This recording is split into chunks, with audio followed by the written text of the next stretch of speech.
Hey everybody, welcome back. So today I'm going to work on putting this low dollar fuel pressure sensor and adapter on my rail. So it'll probably go in between these two fittings, and then that way I can monitor my fuel pressure. And then the other thing I want to do, I don't know if I'll install them yet or not, but these are subframe connectors.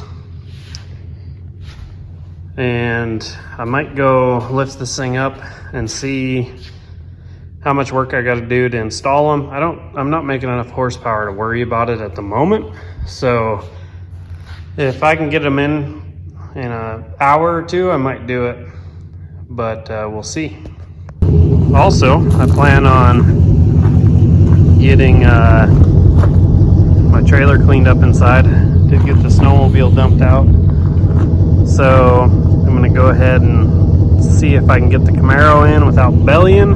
And if I do belly out, because this is like a transition in the back, dovetail for like 2 feet, and then the ramp, let's make sure my car can crest in. And if I can't, I got some 2x12s. I'll make a ramp that the trailer door ramp can set on to allow me to transition into the trailer better. So I'll work on that as well.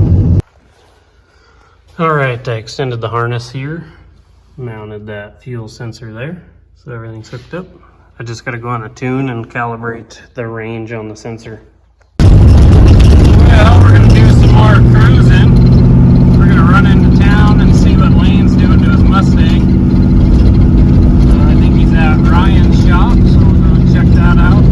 Ryan's cross-threaded 406 on YouTube. He has some recovery and towing stuff. And then we'll go back and throw this thing up on stands and just give her a once-over again.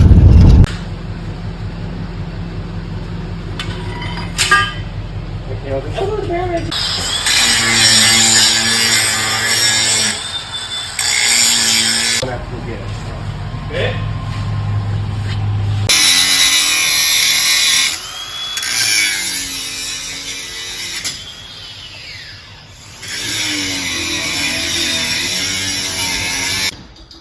Well, I went and helped Lane. I had to grind his calipers so slicks would fit, and just an excuse to go drive this thing some more, feel it out. One thing I noticed is I may not have had anything wrong with that motor. But yeah, I found some trash in it, but it wasn't near as bad. I pulled the rods and mains, didn't really notice anything. I was looking at the tune on here. I added that fuel pressure sensor, and I was looking at the graph, adjusted it for the low dollar sensor. And then I was like, oh, I'm gonna look at the oil pressure sensor, and I clicked on it and noticed it was set for a Holley sensor when this has a factory GM sensor.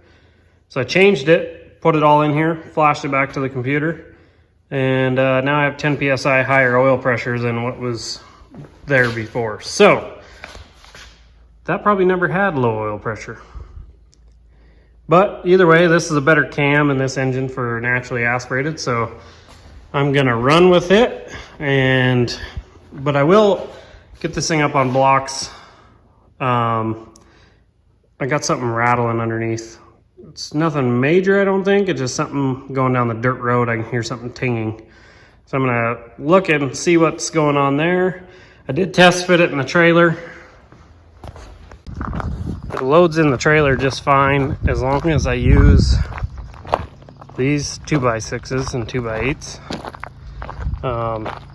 If I do that, I go right in. Doesn't drag, doesn't catch or anything. That's the oil from, I think, the 69 Camaro, power steering and tranny. But anyways, it loads right in, so not gonna have a problem there. All right, I'm just gonna crawl underneath and nut and bolt check everything and just verify everything is good, because this will be the last time I'm underneath of it, unless something breaks. All right, just want to check everything out. None of my bolts for that. None of them are loose. No leaks.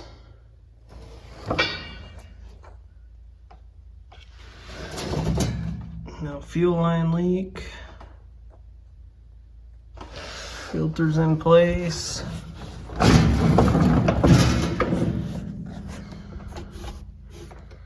Just double check everything's staying clear.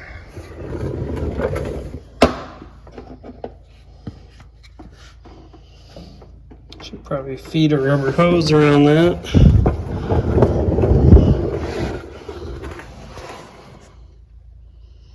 Pump's not leaking. Turbo drain fitting's not leaking. See, this was designed to be in a different setup with a straight fitting forward, but starter is kind of in the way, but doesn't matter at the moment. Probably tap a fitting in later up there. Doesn't look like any wires are touching headers.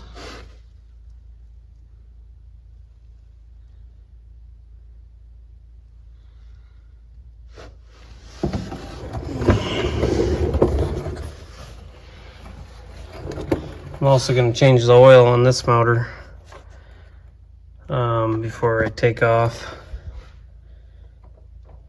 but still warm.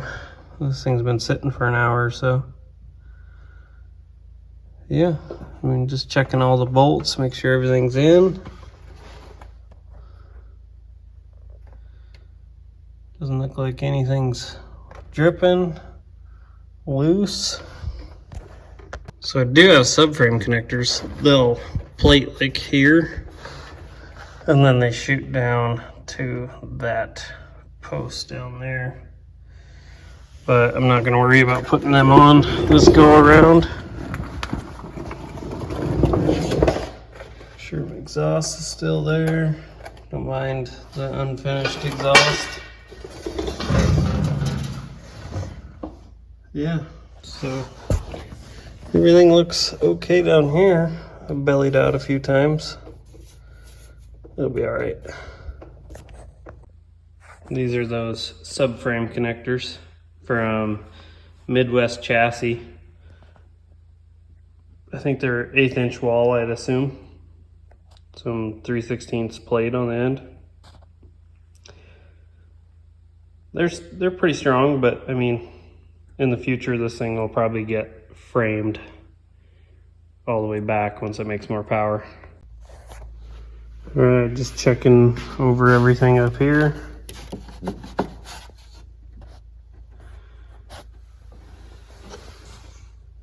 Make sure header gasket's intact. I think this tank, oh yeah, it's above the hot mark.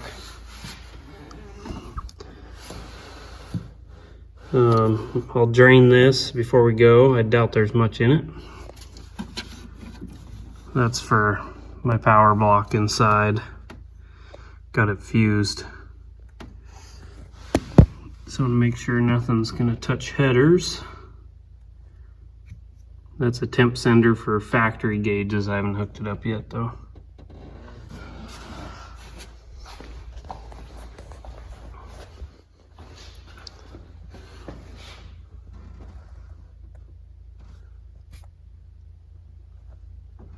Looks like to me everything is fine. The belt stand in the center with these nice ICT billet brackets. So, I don't know. I don't think there's much to do besides change oil and just check tranny oil tomorrow. I'll let it run and just make sure it's topped off where it should be and load her in the trailer. And this is what I'll be running in this engine for race week. Some T6 Rotella 540, some oil treatment. So I'll put in a little over 5 quarts, top it off of that.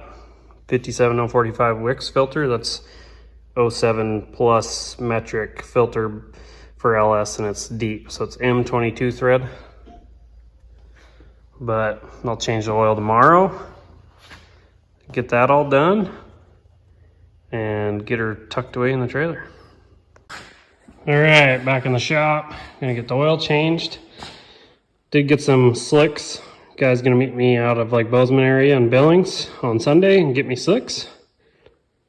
Got to do a driveline loop if I'm gonna run a different class, so I'm gonna go ahead and get this thing set up for that. Then we'll get her loaded up in the trailer. All right, so my theory for doing a driveline loop, it's got to be within 6 inches of the U-joint, so probably as far as here. And my thought is that torque arm travels with the driveline on flexing and whatnot within a little bit.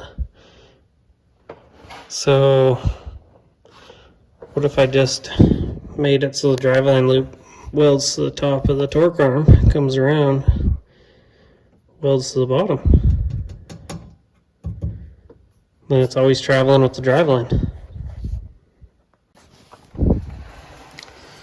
Something like this out of flat strap. Just trim it off at the top there a little bit. Should be able to get that thing to fit around the driveline and just weld it in. So, something like that should work, I would say. I'm just going to reach up in there and clean up some of that arm and down here, and I'll get this thing welded in. Got an inch on top and an inch on bottom, so I should have plenty of clearance. Alright, I think that should work. Got an inch on top and bottom.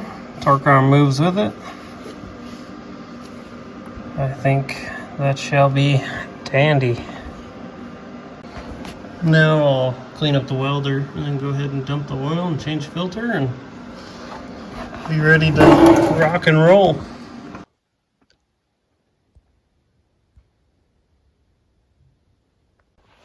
Alright, I went ahead and mounted a D-ring right there. And on that side, I think I'm going to put the 2 drag slicks right here on the trunk, and I'll run a strap up through the wheel into there, and then on the back side I'll go through the wheels and down underneath to my frame, suck them up, and that should keep my wheels from going anywhere. Alright, now I'm going to go for another drive. I'm going to the car wash. I'm going to wash this thing off since it's all dirty. I'm going to go ahead and get it put in the trailer. I did get the oil change finished and everything, so it's ready to go in the trailer for the trip.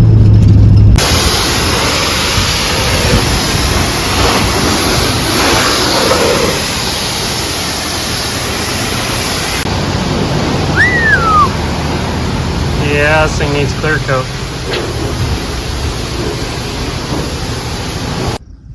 Getting her all loaded up, strapped down. All right, front's all tied down. She's ready for the trip. All loaded up and cozy in the trailer. Just gonna load up a few things we need to take, check tire pressures. On the pickup in the trailer, and we're gonna be gone.